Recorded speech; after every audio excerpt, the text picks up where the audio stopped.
Beaucoup d'événements au cours du mois d'octobre. Un à mettre à vos agendas, c'est le week-end du 21-22 octobre. L'événement va se tenir au Qualité Hôtel à Saint-Jean-sur-Richelieu, sur le boulevard du Séminaire. Je parle ici du Salon Pleine Conscience. Pour en parler avec nous, notre invitée, Lucie Morin, qui est auteure, coach et femme d'affaires. Bonjour et bienvenue. Bonjour. Bon, d'où part l'idée de mettre sur pied un tel événement? En fait, c'est un besoin que je sentais depuis des années, de réunir des gens qui ont besoin d'aide avec des gens qui sont capables d'offrir de l'aide, puis sur un thème différent que ce qu'on connaît, tu sais, l'hôpital, les psychologues. Vous vouliez aller ailleurs. Plus loin, oui, tout à fait. Bon, expliquez-nous tout d'abord ce que vous faites dans la vie.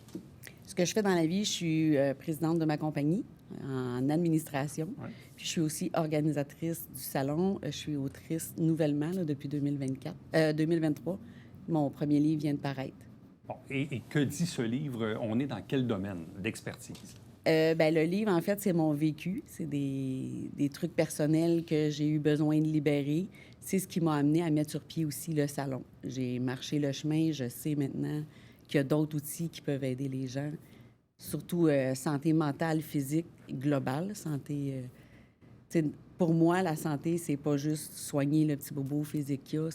Il y a tout un processus derrière ça. Bon, quand on dit, on est, je reprends le nom du salon, le salon Pleine Conscience, qu'est-ce que ça veut dire au juste? De quoi on parle? C'est de prendre conscience, en fait, qu'on a un impact sur les autres, que les autres ont un impact sur nous, mais qu'on est responsable de A à Z de notre santé, de notre vie, de tout ce qui nous entoure. À tout moment, on peut changer. C'est une prise de contrôle de soi-même, Oui, si on veut? exactement. Et d'assumer la responsabilité de tout ce qui se passe. Qu'est-ce qui vous a amené vers ça? C'est plusieurs choses, en fait. J'ai vécu beaucoup dans les dernières années, là, j'ai vécu beaucoup de deuil, j'ai vécu de la maladie dans ma famille et tout ça. Donc, puis je suis toujours j'ai toujours eu ça en moi, en fait, là, de prendre conscience de, bon, qu'est-ce que je peux faire pour aider? Qu'est-ce que je peux faire pour améliorer ma vie à moi? C'est de prendre ma responsabilité, puis... Bon, et à l'occasion de ce salon-là, qu'est-ce que vous voulez offrir au public? Qui sont les personnes qui vont vous accompagner, ateliers, conférenciers, kiosques, entreprises? Bref, le salon va ressembler à quoi? Le salon, il va avoir une quarantaine d'exposants. Il devrait avoir, selon l'horaire, je crois qu'on a environ une dizaine de conférenciers.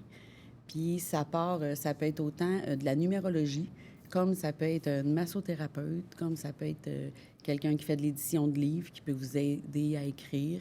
C'est vraiment varié. Puis ça peut rejoindre chacun des besoins qu'on a selon où est-ce qu'on est ici maintenant aujourd'hui. Là. Tu sais, si moi j'ai besoin vous dites une quarantaine de kiosques, évidemment, sans tous les nommer, mais développez quand même un peu pour expliquer aux gens qui vont aller au salon, là, bon, vous dites peut-être une massothérapeute, les livres et tout ça, mais ça va ressembler à quoi, au juste, comme offre de kiosque? C'est ça, comme offre de... Ah oui, il y a aussi l'organisme, le CIVAS, qui devrait être sur place. Ça, c'est un organisme de Saint-Jean, le Centre d'intervention de victimes d'agressions sexuelles, libre expression, parce que sur le coût du billet d'entrée, il y a un montant qui va à cet organisme-là aussi, parce que ça aussi, c'est une option qu'on peut avoir si on a besoin, en fait. Donc, eux devraient être là.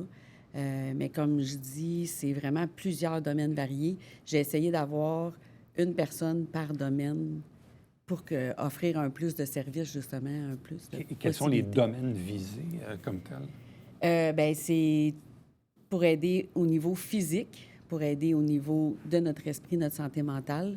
Puis, c'est ça, pour que ce soit une offre globale. Fait que oui, il y a masso, il y a un hypnothérapeute, il devrait avoir une chiro, il devrait avoir... J'ai qui à part de ça? J'ai une médium qui va être là aussi. J'ai une numérologue qui va être là.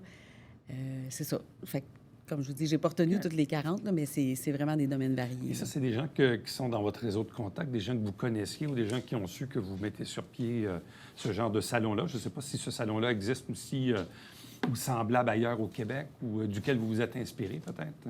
Bien, il y a des salons, oui, dits spirituels qui ont plusieurs exposants aussi. C'est juste que moi, je me suis axée plus vraiment sur un service offert, donc il n'y aura pas des vendeurs de produits comme tels. C'est vraiment des services qu'on offre à la population. J'ai une personne, entre autres, à qui je pense, qui, elle, va vendre un produit parce que ça a un lien avec toutes les autres. C'est une dame qui a fait une chandelle pour aller avec mon livre. Elle, je l'ai invitée parce que se prendre un petit moment en douceur, des fois, ça fait du bien. Fait que, je comprends. Mais au-delà de la vente de produits, comme vous dites, c'est axé beaucoup sur les services en soi. Oui. Parce que vous dites tantôt santé physique, santé mentale, mais au-delà de ça, est-ce qu'on est aussi dans le volet plus spirituel, si on veut? Bien, c'est sûr que oui, il y a un côté spirituel parce que, c'est ça, j'ai des numérologues, j'ai des astrologues, j'ai une dame qui est médium, qui fait de la lecture de cartes. Fait que oui, il y a ce côté-là spirituel. Mais la spiritualité, c'est distinct de l'ésotérisme aussi. Donc, il ne faudrait pas que les gens... Pour vous, la limite, elle est où, justement, entre la spiritualité ou l'ésotérisme? La spiritualité, pour moi, c'est une façon de vivre.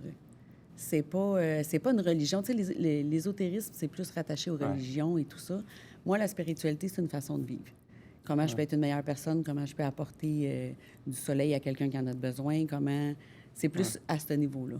Bon, tantôt, on parlait évidemment des différents kiosques en question. Vous en avez une quarantaine. Vous avez parlé aussi de conférenciers, conférencières. Oui. Est-ce que vous en avez déjà quelques-uns, quelques-unes de confirmés? Qui sont-ils?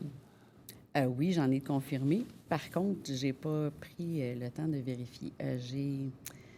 J'ai une coach qui devrait... ça, c'est une coach en programmation neurolinguistique que je me souviens, entre autres, qui, elle, va faire une conférence. J'ai aussi une fille qui fait un atelier sur la honte. Oui. Je connais pas tout J'en ai une autre que ça va être quand on change et ça dérange. C'est tout en lien pour donner des outils pour aller travailler sur quelque chose qui... Bon. Donc, première édition du Salon Pleine Conscience. Donc, je le rappelle, c'est le week-end du 21-22 au Qualité Hôtel à Saint-Jean-sur-Richelieu. Bon, il y a un petit coût d'entrée, mais qui n'est pas exorbitant. On parle de 5,75 plus taxes. Mais comme vous l'avez dit tantôt, là, il y a une partie de ce montant-là qui va aller au CIVAS en question. Donc, c'est important pour vous qu'un organisme comme celui-ci soit lié, disons, à l'événement? Oui, puis possiblement qu'à chaque année, je vais aller avec des organismes différents de la région qui sont un peu moins connus. Tout le monde connaît la Société canadienne du cancer, tout le monde connaît... Donc, je vais aller dans les petits organismes comme ça qui aident vraiment les gens à la base, en fait, de la solution. Tu sais, Qu'est-ce que vous souhaitez faire de cet événement-là? Parce que là, c'est une première édition, on l'a un peu imagé, je présume, là. Mais qu'est-ce que vous voulez faire de cet événement-là? La mission première, c'est vraiment d'aider les gens à la base à se trouver des outils. Parce que oui, on connaît le système où est-ce qu'on est présentement. Tu sais, le système physique, va voir un psychologue, c'est ci, il va voir ça. Ouais. Mais il y en a d'autres qui sont plus accessibles, qui peuvent me convenir à moi plus qu'à quelqu'un d'autre. Ouais. Tu sais, ça ne veut pas dire que tel truc pour quelqu'un va convenir, mais que ça ne va peut-être pas convenir à l'autre. Il faut que ça nous parle en quelque part. Là. Exactement. Il faut qu'on soit bien là-dedans puis que ça nous dise quelque chose. C'est vraiment de montrer qu'il y a des solutions. T'sais, on n'est pas obligé d'attendre un an pour Il faut chercher, il faut prendre le temps, mais en même temps, bon, dans le cas d'un salon comme celui-ci, évidemment, là, les gens auront à faire des choix ou s'ils ont une curiosité par rapport à tel ou tel domaine, pourront le faire. Là. Exactement. Puis la plupart des exposants qui sont sur place ont vécu des choses. Exact. Qui ont trouvé des solutions alternatives. Puis... Alors, donc, première édition du Salon Pleine Conscience, ici même à Saint-Jean-sur-Richelieu, week-end du 21-22 octobre au Qualité Hôtel. Merci beaucoup. Bonne chance. Merci. Restez avec nous. On vous revient après ceci.